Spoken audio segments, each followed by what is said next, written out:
everybody, welcome back to a new video. Today I'm going to do a book review of The Nightingale by Kristin Hannah. And this is a historical fiction that was actually on my TBR for years and years and years, and I don't really know why, because this book has really good recommendations on Goodreads, and I should have just picked it up earlier, you know?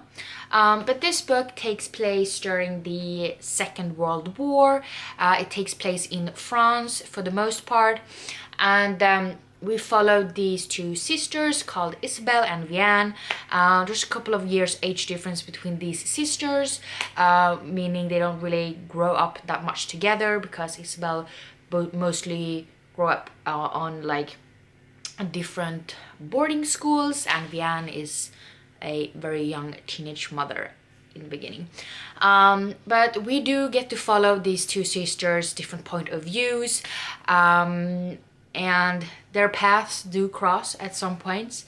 But basically this is about the Second World War, like I said, but this is the women's version of it. This is basically what the women were doing while all of the husbands, brothers, sons, dads were off to the war. And this is of course very hugely based off of, you know, surviving, because as the war prolongs, their survival is getting harder and harder, because there are a lot of rations on food, there's a lot of restrictions, especially for the youths. They're not allowed to go anywhere they want at any certain time.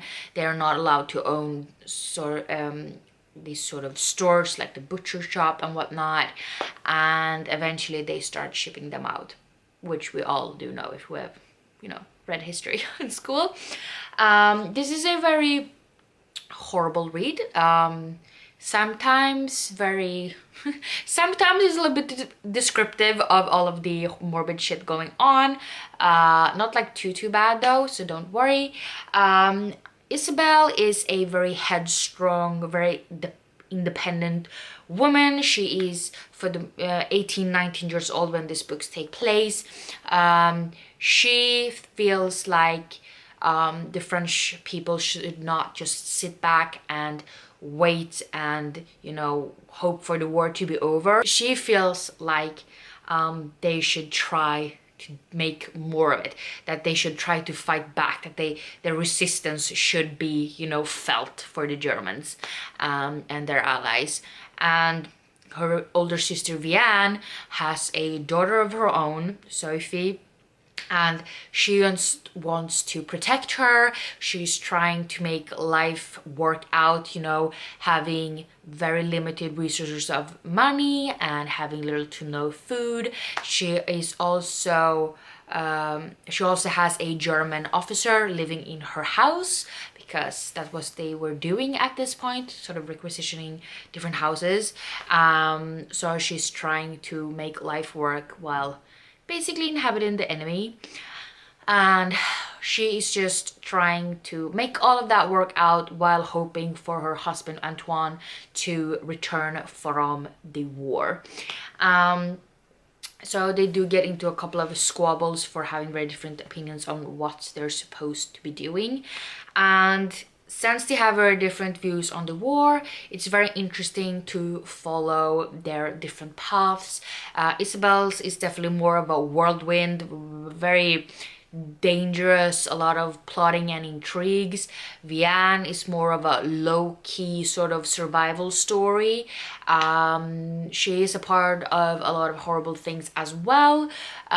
She definitely has a very big character development. So does Isabel, but in a completely different sort of way. But this book had a really small font, definitely smaller than the average book does, but this was such a quick read.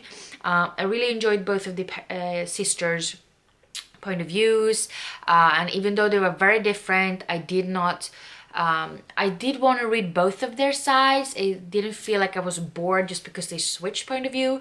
I just wanted to know everything. I definitely devoured this book. It definitely made me want to pick up more historical fiction, because I have not been reading a lot of them lately. I used to read a lot more of them.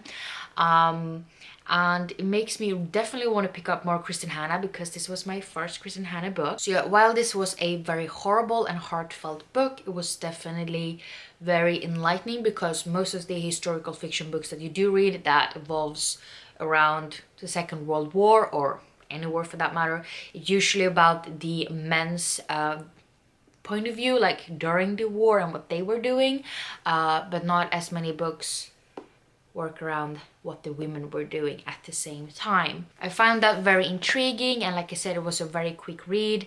I really enjoyed it. It made me tear up at one point in particular, but there was definitely some roller coaster of emotions at some points, and yeah, it was a really great read, and I ended up giving it 4.5 out of 5 stars. But yeah, I hope you guys enjoyed this review, and if you did, I hope you do end up picking up this book, and do not wait with picking it up for as long as I did.